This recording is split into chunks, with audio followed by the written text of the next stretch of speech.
Hello and welcome to Talking EFL. Hi there, we are here at Cultura Inglesa participating on the 7th Cultura Inglesa Teachers Colloquium, and we have a very special guest for you today. Just watch.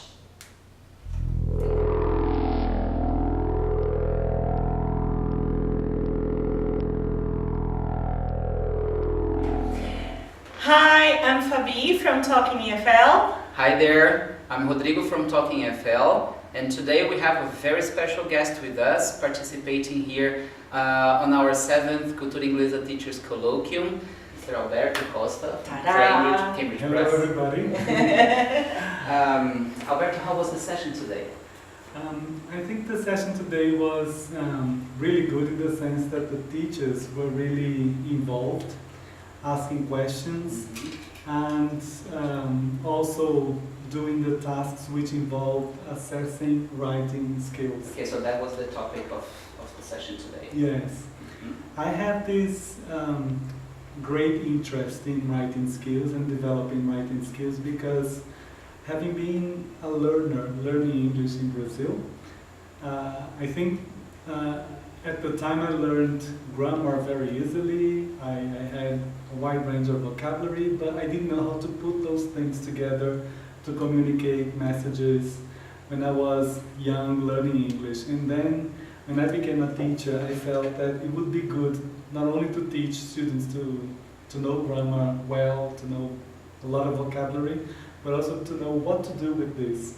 And I think developing skills is crucial to help them put the language into use. Mm-hmm. Very nice.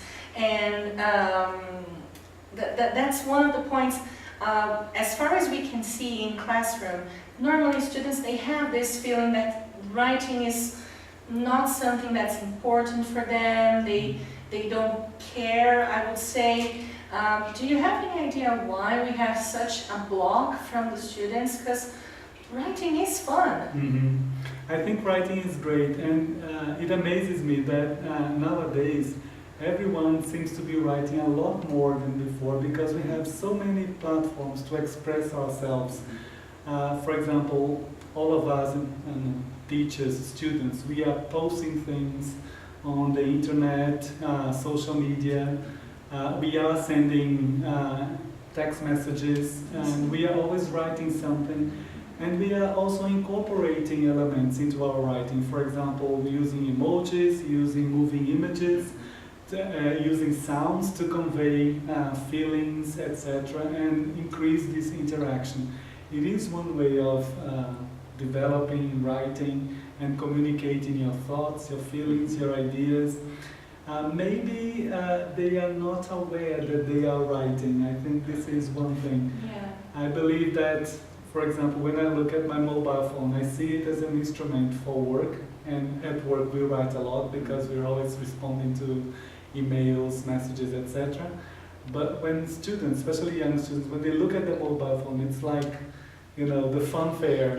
Yeah. So I think the device has different connotations for the different public. But making them aware that they are writing by making posts, etc., is important. Mm-hmm. And it means developing proper writing skills. Mm-hmm. I think the other element as well is how we assess this writing, and this is a vital skill for your future life. If you go to university, if you go to work, all you're going to be doing is writing. Yeah. So making sure that you have the right skills, develop the specific competencies for the different types of things you have to write. Mm-hmm. I think it would be good to give them the tools. Nice. Yeah. Okay, so assessment is vital there, right? Mm-hmm. Because if you want to make sure that the student acknowledge those competencies, we need to make sure that he will notice that somehow. Mm-hmm. So how vital is our way, or the way we provide feedback on the students' writing? How vital is that in this process? We had this very interesting discussion this morning with teachers because the first thing we tend to look at when we look at students' writing is spotting mistakes. If they make that spelling mistake or if that bit of the whole text is not clear, we go there and say, but look at how they finished the text. But what about everything else apart from that moment in the text? And what we were discussing is how, for example, Cambridge Assessment looks at students' progress in writing. We tend to look at it from the perspective of what the students can do rather than what they cannot do. Okay. So because they may make spelling mistakes here or there in a text, it doesn't mean that the whole of the text is not good. So what we did as well, we looked at the CFR descriptors for writing across levels. And by looking at the descriptors, we can see, for example, communication achievement, whether or not they managed to convey a message in spite of making certain mistakes. And this was nice. One of the teachers even mentioned, it is a change of mindset because some of us are so grammar oriented that we look at the grammar and say, not good, just because of a grammar construction. And we forget the fact that the student achieved the task, the goal of the task. So he was successful in conveying the message and I don't know, stating an opinion, but when you focus too much on the grammar aspect of the text, you might prevent that student from being creative again next time, because he will be maybe afraid of, okay, I'm not going to take too many risks because I don't want to be like pointed out like I was before. That's right. Right? Yeah. So we use the descriptors as also a means to give feedback to students in terms of what they can do to develop those areas which are weaker. Another thing we discussed this morning was that writing is a process. So you cannot expect students to get things right just by attempting once or twice. What we did today was as well how to get the students to work together and do collaborative writing, so that from the writing they did collaboratively, they could edit the text and then re-edit and come up with a more detailed or more elaborate final task. The purpose there was to give the students this support, like how to scaffold this development of writing skills.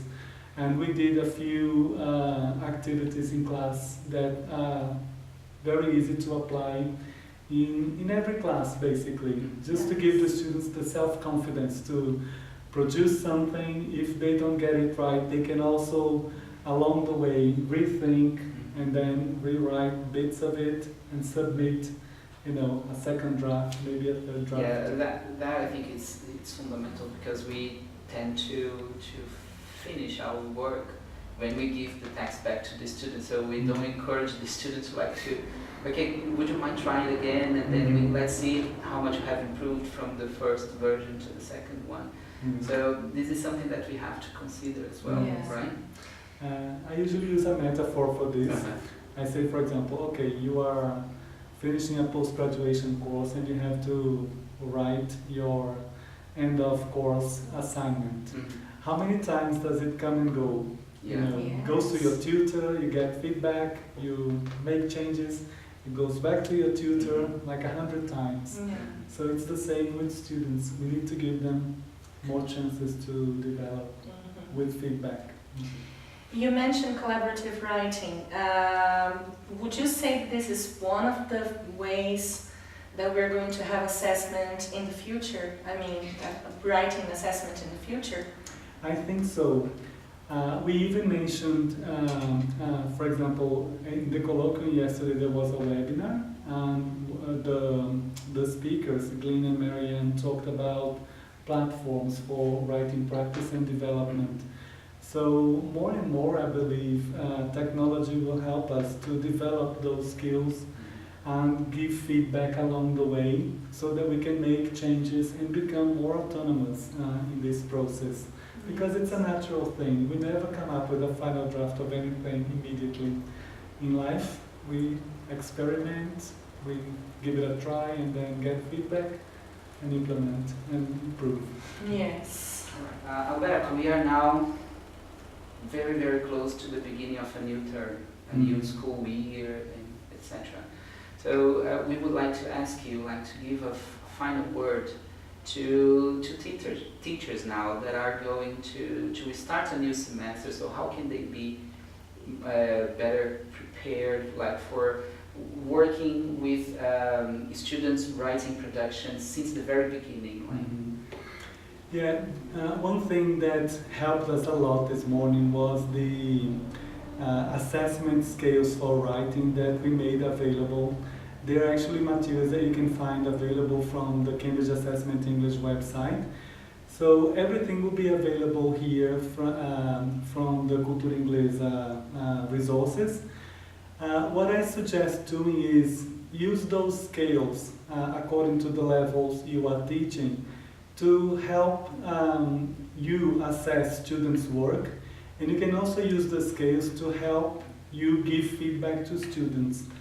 We did an experiment this morning, with teachers marking students' writing, 3 different levels, and they felt that having the descriptors well organized,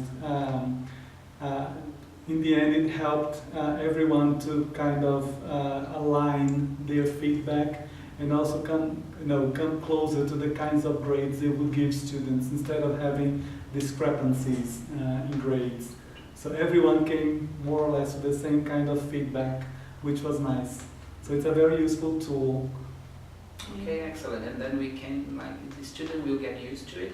Mm-hmm. And then when he receives or welcomes a new teacher, kind of the sort of feedback, Mm-hmm. they're not going to divert too much. So Mm-hmm. it's almost like that we are finding a way to standardize the way we provide feedback. So Mm-hmm. the students don't get crazy. Yeah. Students don't get crazy about feedback. Yeah, and since the criteria are aligned to international parameters like the CFR, all students will benefit from it, Yes. whether they are preparing for an exam or whether they are living cultura at a certain level, making sure that their writing skills are up to standards.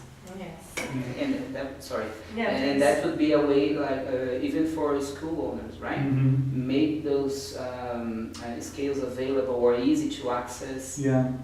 for the teachers in the staff room, maybe, or in in their networks. Mhm. So teachers would use this as a tool for Yeah. assessment, right? Mm-hmm. Yeah. I'm certainly going to use it with my students. Yes, And you? definitely. I was thinking about that right now. Okay. So thank you very much, Alberto, for this opportunity. Yeah, I would like to thank Cultura for this opportunity as well. I mean, Cultura Inglesa staff is so well prepared, and then being invited to be at the colloquium is a real honor for me. So thank you very much. Thank you. Thank you very Our much. pleasure.